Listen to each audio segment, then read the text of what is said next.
একটা বিষয় নিশ্চয়ই খেয়াল করছেন যে বাংলাদেশের যে নামকরা ভারত বিরোধী অ্যাক্টিভিস্টরা বা ইউটিউবাররা আছে, যেমন পিনাকি ভট্টাচার্য বা গৌতম দাস, তারা ইদানিং একটা ন্যারেটিভ তৈরি করতে চাইতেছেন এরকম যে 5ই আগস্টের পরে বাংলাদেশে যেই বিএনপির যে রাজনীতি, সেই রাজনীতিটা বিএনপি করতে পারে নাই।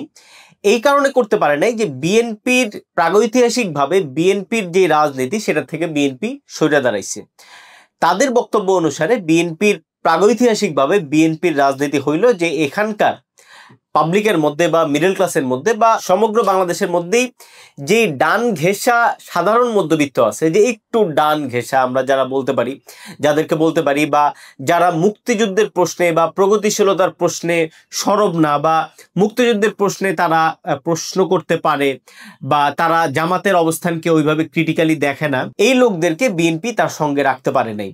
5ই আগস্টের পরে বাংলাদেশের রাজনীতিতে বিএনপি যেটা করতে চাইছে, তারা এক ধরনের প্রগতিশীল রাজনীতি বা এখানকার সেকুলার মূল্যবোধ সম্পন্ন, বা আমরা বলতে পারি যে গান আর গান নায়ের মধ্যে তারা গানের পক্ষে। তো এইরকম ভাবে তারা রাজনীতি সাজানোর ফলে পিনাকি ভট্টাচার্যদের দাবি বিএনপির এই ভরাডুবি বা তার এই জনসমর্থন এখন এই বাজে অবস্থায় পৌঁছাইছে।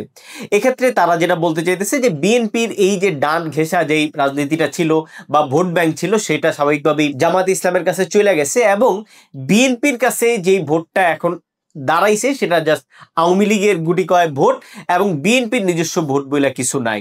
এবং এর মধ্যে দিয়ে তারা যেটা বলতে চাচ্ছে যে বাংলাদেশে বিএনপির রাজনীতি টেকনিক্যালি আর নাই। তো এখানে আমি স্বাভাবিকভাবেই 2-3টা প্রশ্ন ফার্স্টে উত্থাপন করার চেষ্টা করব, এবং তারপরে বলার চেষ্টা করব যে ঠিক কি কারণে পিনাকি ভট্টাচার্য এবং গৌতম দাসরা এই ন্যারেটিভটা আসলে বাজারে দাঁড় করাইতে চাচ্ছেন বিএনপির বিরুদ্ধে।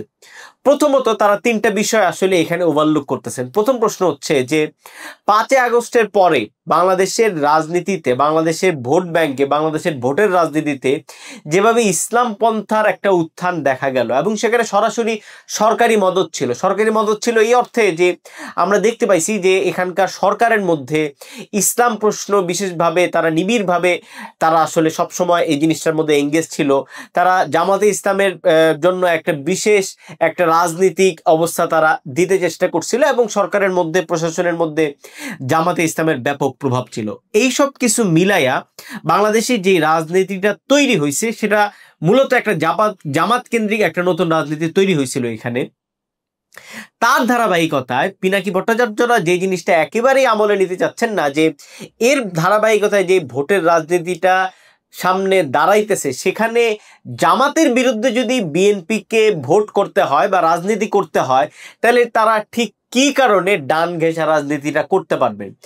জামাত যদি রাজনীতিতে বিএনপির বিপক্ষে বা বিএনপির বিরুদ্ধে ফাইট করে, সেক্ষেত্রে ডান ঘেঁষা যেই ভোট, যারা মুক্তিযুদ্ধের প্রশ্নে বা অন্যান্য গান নিষেধের পক্ষেও বা সামটাইমস দাঁড়ায় যেতে পারে, এই যে লোকগুলা, সেই লোকগুলা ঠিক কি কারণে জামাতকে রাইখা বিএনপিকে ভোট দিবে। এবং একই সঙ্গে জামাত যখন একই সঙ্গে প্রতিক্রিয়াশীল ইসলাম এবং মডারেট ইসলাম, দুইটা ইসলামকে তারা এক ঝুড়িতে রাখতে পারে। ফলে পিনাকি ভট্টাচার্যরা দেখবেন যে এই ফাঁকিটা সবসময় মাইরা যাচ্ছে, যে বিএনপিকে তারা ডান ঘেঁষা রাজনীতির বাইরে ফালাই দিয়া এই ডান ঘেঁষা রাজনীতিটা যে জামাত দখল করে ফেলছে, এইটা তারা ওভারলুক করে, এবং জামাতের বিরুদ্ধে বিএনপিকে দাঁড়াইতে হলে যে বিএনপিকে আলটিমেটলি একটা এই ধরনের একটা প্রগতিশীল রাজনীতিতেই তার দাঁড়াইতে হবে বা মধ্যপন্থী রাজনীতিতেই যে তার দাঁড়াইতে হবে, সেটা তারা অস্বীকার করার চেষ্টা করে।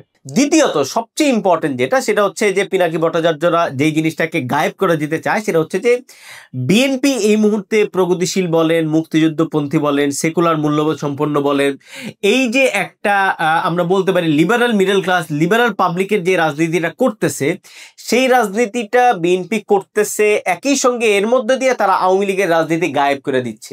মানে বিএনপি যখন মুক্তিযুদ্ধটাকে নিয়ে নেয়, বিএনপি যখন প্রগতিশীলতাকে নিয়ে নেয়, বিএনপি যখন এই ধরনের বাম লেফটিস্ট এই আইডেন্টিটিগুলোকে তার সঙ্গে নিয়ে নেন, তখন স্বাভাবিকভাবে এখানে আওয়ামী লীগের রাজনীতি নাই হয়ে যায়। বিএনপি মূলত এই রাজনীতিটাই করার চেষ্টা করতেছে, যে আওয়ামী লীগের রাজনীতিটাকে খায়া দিয়া মূলত আওয়ামী লীগের ভোট ব্যাংক না অনলি, টোটাল যেই প্রগতিশীল ইত্যাদি যারা সবসময় একটা আওয়ামী লীগ মুখী ছিল, এই রকম লোকগুলাকে, এই ধরনের সবগুলা ভোটকে তারা বিএনপির পক্ষে নিয়ে আসতে চাচ্ছে, এবং আওয়ামী লীগকে টোটালি বাংলাদেশের রাজনীতি থেকে এক ধরনের অপাংতেয় করে দিচ্ছে। বিএনপির এই যে একটা রাজনৈতিক মুভ, এটাকে দেখবেন পিনাকি ভট্টাচার্যরা কখনোই স্বীকার করে না।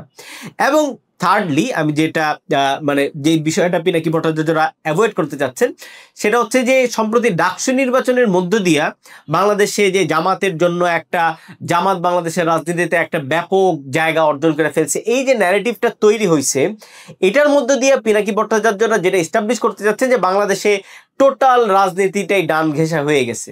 খেয়াল করেন, একদিকে তারা নিজেরা সারা দিন রাত ইউটিউবে বৈশা সারা দিন রাত এই ধরনের ইসলামপন্থী, ইসলামী জাতীয়তাবাদী, ইসলামী দক্ষিণপন্থী আমরা বলতে পারি সরাসরি হামলা, ইসলামের নামে হামলা ইত্যাদিকে জাস্টিফাই করার মধ্য দিয়ে তারা একটা ডানপন্থী উগ্রপন্থী রাজনীতি নির্মাণ করার চেষ্টা করতেছে।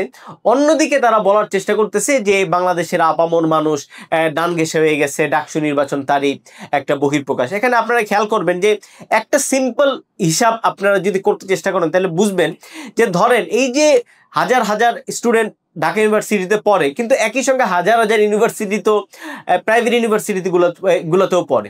প্রাইভেট ইউনিভার্সিটিগুলোতে একটু যায়া খোঁজ নেন যে সেখানে জামাতের কোনো ধরনের খাওয়া আছে কিনা, সেখানে শিবিরের লোক যদি ভোটে দাঁড়ায় সেই প্রাইভেট ইউনিভার্সিটির পোলাপাইন তাদেরকে ভোট দিবে কিনা। ফলে এই এই এই বিষয়গুলো কিন্তু পিনাকি ভট্টাচার্য এবং গৌতম দাসরা সবসময় ওভারলুক করে যেতেছেন, এবং ওভারলুক কইরা তারা বলতে চাইতেছেন যে বিএনপি ডান ঘেঁষা রাজনীতি ছাইরা দিছে বইলা বিএনপির এই দশা।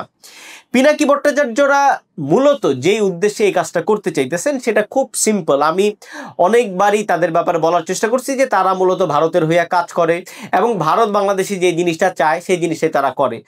ভারত বাংলাদেশে এই মুহূর্তে জামাতে ইসলামকে ক্ষমতায় চায়। সেটা কি কারণে চায়? খুব সিম্পল, জামাতে ইসলাম ক্ষমতায় আসা মানে আওয়ামী লীগের আবার ক্ষমতায় ফিরে আসা। জামাতে ইসলাম আর আওয়ামী লীগ তারা হচ্ছে একে অপরের মুখোমুখি রাজনীতি করে। ফলে জামাতে ইসলাম যদি বাংলাদেশের ক্ষমতায় আসে, তার প্রথম যে প্রতিক্রিয়া হবে সেটা হচ্ছে যে বাংলাদেশের মানুষ মনে করবে যে জামাত এই যে একটা ইসলামপন্থী রাজনীতি, ইসলামপন্থী শাসন, এটা থেকে বেরিয়ে আসার জন্য আওয়ামী লীগ ছাড়া তাদের আর কোনো গত্যন্তর নাই। ভারত অনেক আগে থেকে বাংলাদেশের ব্যাপারে, ভারতের ডিপ স্টেট বলেন, ভারতের রাজনীতি বলেন, তাদের বাংলাদেশকে কন্ট্রোল করার তাদের প্রক্রিয়া এইটাই যে একদিকে প্রগতিশীল প্রতিক্রিয়াশীল এনটিটি যেটা আওয়ামী লীগ, অন্যদিকে ইসলামপন্থী প্রতিক্রিয়াশীল একটা এনটিটি যেটা জামাত, তাদেরকে মুখোমুখি রাখার মধ্যে দিয়ে বাংলাদেশটাকে কন্ট্রোল করতে হবে এবং যে কোনো একজন আসলে আরেকজন আসা তাদের জন্য ইজি হয়ে যাবে। খুব ক্লিয়ারলি আপনি মিলাবেন যে গত কয়েক মাসে বাংলাদেশে পিনাকিরা যেভাবে জামাতকে নানাভাবে মুক্তিযুদ্ধকে প্রশ্নবিদ্ধ করার মধ্য দিয়া, জামাতকে হাইলাইট করার মধ্য দিয়ে যে রাজনীতিটা চালু করছে, তার ধারাবাহিকতা আপনি দেখেন বাংলাদেশের মধ্যে কিন্তু একটা সফট আওয়ামী লীগই মনোভাব মানুষের মধ্যে অলরেডি তৈরি হয়েছে। কোনোভাবেই এটা অস্বীকার করার সুযোগ নাই। At the same time BNP যে আওয়ামী লীগের রাজনীতিটাকে খায়া দিতে চায়, আওয়ামী লীগের রাজনীতিটাকে নিজের মধ্যে নিয়ে আওয়ামী লীগকে বাংলাদেশের রাজনীতিতে আর অপ্রয়োজনীয় কইরা তোলে। শেখ মুজিবের প্রশ্ন বলেন, মুক্তিযুদ্ধের প্রশ্ন বলেন, প্রগতিশীলতার প্রশ্ন বলেন, লিবারেল মিডল ক্লাসের যেসব বিষয় আসে, এইগুলোকে তার মধ্যে নিয়ে আসার মধ্যে দিয়া আওয়ামী লীগকেই তারা অদরকারি হিসাবে প্রতিষ্ঠা করে দেয়। পিনাকি ভট্টাচার্যরা একই সঙ্গে বিএনপি যেন এই রাজনীতিটা করতে না পারে তার বিরুদ্ধে একাট্টা হয়ে দাঁড়াইছে এবং মূলত ভারতের ভয়ের জায়গা এইটাই। যদি সামহাও বিএনপি এই জায়গায় সাকসেস কইরা ফেলে যে আওয়ামী লীগের রাজনীতিটা তারা যদি নিয়ে ফেলতে পারে, তাইলে কিন্তু ভারতের এখানে এক্সেস নেওয়াটা খুবই টাফ হয়ে যাবে। এবং আপনি জানেন যে ভারতের সঙ্গে কিন্তু বিএনপির সম্পর্ক জনম ধরে খারাপ এবং এটা ভালো হওয়ার আপাতত কোনো সম্ভাবনা দেখা যাচ্ছে না।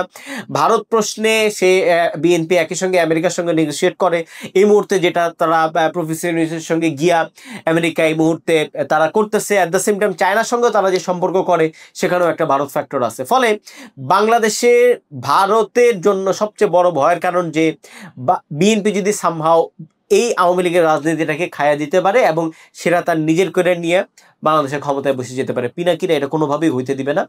আপনারা যারা পিনাকির ব্যাপারে অনেক বেশি আগ্রহী বা তার ব্যাপারে উৎসাহী, তাদের যে মোহভঙ্গটা ঘটা দরকার, সেই কারণে আমি মূলত আলোচনাগুলো করতেছি। আশা করি আলোচনাগুলো আরও কন্টিনিউ করব। খুব ক্লিয়ারলি আপনি মাথায় রাখবেন যে বাংলাদেশে বিএনপির রাজনীতি দাঁড়াইতে দিচ্ছে না পিনাকিরা, জাস্ট এই কারণেই যে তার মধ্যে দিয়ে জামাতের রাজনীতি এখানে নাই হয়ে যাবে এবং জামাতের রাজনীতি যদি এখানে নাই হয়ে যায় তাইলে এখানে আওয়ামী লীগের রাজনীতিও নাই হয়ে যাবে। At the same time BNP যদি আওয়ামী লীগের রাজনীতি নিজেদের করে নিয়ে নেয় তাহলে বাংলাদেশে আর কোনোভাবেই আওয়ামী লীগের ক্ষমতায় যাওয়ার রাস্তা আর তৈরি হবে না। পিনাকিরা খুব সিম্পলি ভারত এবং আওয়ামী লীগের হয়ে কাজ করে এবং পিনাকি এবং গৌতম দাসকে আপনারা এই ন্যারেটিভের বাইরে আর কোনোভাবেই যদি মিলাইতে চান, শেষ পর্যন্ত আমি নিশ্চিত করে বলতে পারতেছি, দায়িত্ব নিয়ে বলতে পারতেছি, আপনারা তাদেরকে মিলাইতে পারবেন না।